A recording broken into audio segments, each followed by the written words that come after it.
Okay, I'm here in volume number 3, Google Form. Here are some key terms that you can reflect on to help you with these questions. Number 1, how many faces does the prism have? A face is one of the polygons that make up the polyhedron. And so on this, we could say we have the top face and the bottom face. We have the left side face and the right side face. And we can say we have the front face and the back face. So in total, there are 6 faces of this prism. Number 2, the edges. The edges are the intersection of two faces. So it's where two faces meet. Okay, so here is an edge, here is an edge, here is an edge, and here is an edge. Okay, so there's 4 of them. There are more, and so you count the rest of them. A vertice. Number 3, about a vertex. A vertex is the point where multiple edges meet. Okay, so right here, I have multiple edges meeting, right? I have this edge meeting this edge meeting this edge. So 3 edges meet right there at that vertex. This right here is a vertex. This is a vertex.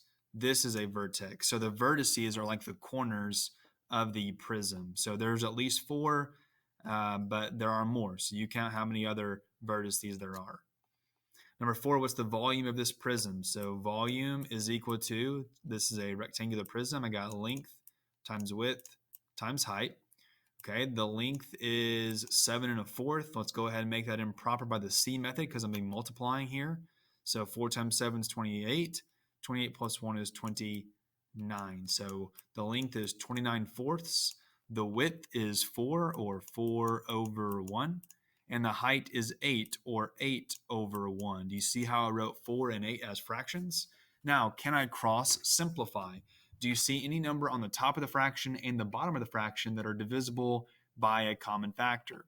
You should say yes, right? This 4 right here and this 4 right here are able to be cross simplified because 4 over 4 is the same thing as 1. 1 over 1, right?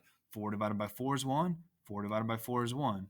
And so as you can tell, now all that you are left with is 29 times 8, right? 29 times 1 times 8. So I need to figure out what that is. And on the bottom, all I have is 1. So 1 times 1 times 1, that is 1. So you figure out what 29 times 8 is, and that would be your answer, okay? Your unit would be meters cubed, but in the form, just put your answer in, or just put the number in.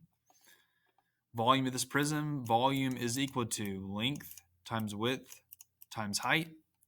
The length is 7 1/2. Let's use the C method to make that improper. 2 times 7 is 14, plus 1 is 15. So I get 15 over 2. The width is 4, or 4 over 1. And the height is 2 1/2. If I use the C method to make that improper, I would get 2 times 2 is 4, plus 1 is 5. So 5 over 2. Can I cross simplify? Here I have 4 over 2. 4 and 2 are both divisible by 2. So 4 divided by 2 is 2, and 2 divided by 2 is 1. Can I cross simplify any more? Yes, I can. Look here. I have a 2 over 2. 2 and 2 are both divisible by 2. So 2 divided by 2 is 1. 2 divided by 2 is 1. Okay? Now multiply the top numbers. I have 15 times 1 times 5. And on the bottom, I have 1 times 1 times 1. So all I got to do here is figure out what 5 times 15 is, and that is my volume. This would be in inches cubed, but in the form, just put the number only.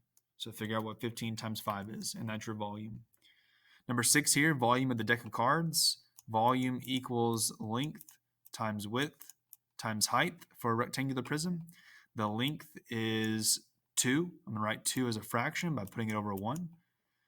Length 2, width is 1/2, so 1 over 2, that's my width. And the height is 3 1/2. I'm going to leave it as 3 1/2 because you'll see why here in a minute. Okay, look and see, can you cross simplify? Yep, I have a 2 over 2. 2 and 2 are both divisible by 2, so 2 divided by 2 is 1.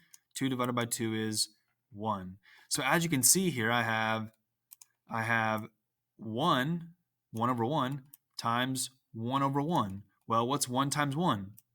1. And what's 1 times 3 1/2?